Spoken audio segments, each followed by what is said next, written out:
महानूर ड्रामे की आज की किस्त में आपने देखा कि यहाँ ज़ैन फैसला करता है कि वो आज महानूर को प्रपोज कर देगा, इसे शादी करने की ख्वाहिश का इजहार करेगा, सबके सामने अपने दिल की बात करेगा। और यहाँ महानूर अपनी माँ के साथ घर छोड़कर निकल जाती है।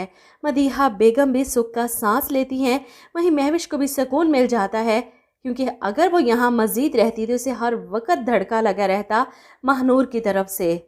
अब ज़ैन रास्ते से महानूर के लिए फूल लेता है कि वो अपने दिल की बात आज महानूर से करेगा। इसकी पोर्शन में आता है तो ख्यालों में ही से सामने महानूर खड़ी मुस्कुराती हुई नज़र आ जाती है। वो आगे बढ़ता है तो वो गायब हो जाती है और वो महानूर को आवाज़ें देता है, लेकिन यहाँ पर ना महानूर है, ना इसकी माँ और ना ही इनका सामान। ये देखकर तो ज़ैन तड़प जाता है। वो अपनी माँ के पास जाता है, महानूर कहाँ है अम्मी? जिस पर मदीहा बेगम कहती हैं चली गई अपनी माँ के साथ कहीं, और कहाँ गई है मुझे नहीं पता और ना ही मैं जानना चाहती हूँ। जिस पर ज़ैन चिल्ला उठता है कि अगर वो जा रही थी तो आपको इसे रोकना चाहिए था। ये सुनकर मदीहा बेगम को गुस्सा आ जाता है, किस किस्म की बातें कर रहे हो तुम? शादी है तुम्हारी कुछ दिनों में। और यहाँ पर ज़ैन शादी से साफ इनकार कर देता है, मैं ये शादी नहीं करूँगा। मदीहा बेगम का दिमाग घूम जाता है अपने सबसे फर्मा बरदार बेटे के मुंह से इनकार सुनकर। तुम्हारा दिमाग ठीक है ज़ैन? कुछ दिनों में तुम्हारी शादी और तुम शादी से इनकार कर रहे हो? क्या चाहते हो? मुझे ख़ानदान वालों के सामने जलील करना चाहते हो? आखिर वजह क्या है इस सब की?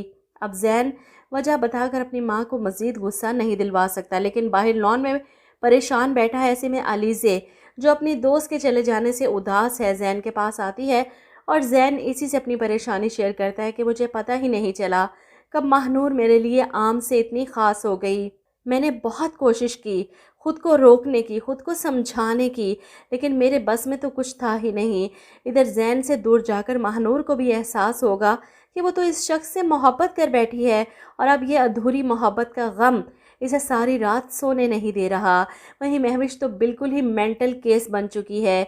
मदीहा आंटी के सामने इनकी माँ की शादी का जोड़ा पहनने से साफ इनकार भी ना कर सकी कि इनका दिल ना दुख जाए, और इनके सामने ड्रामा करती है खुशी खुशी पहनूंगी, लेकिन इसकी फितरत ही नहीं कि वो किसी की उतरन पहन सके।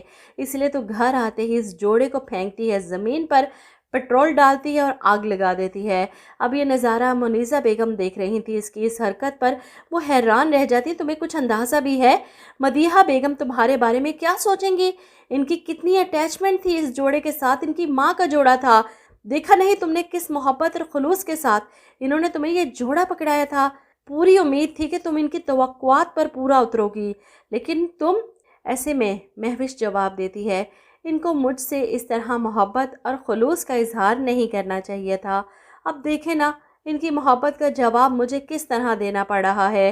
वो इस जलते हुए लहंगे की तरफ इशारा करके अपनी सौतेली माँ को हैरान कर जाती है।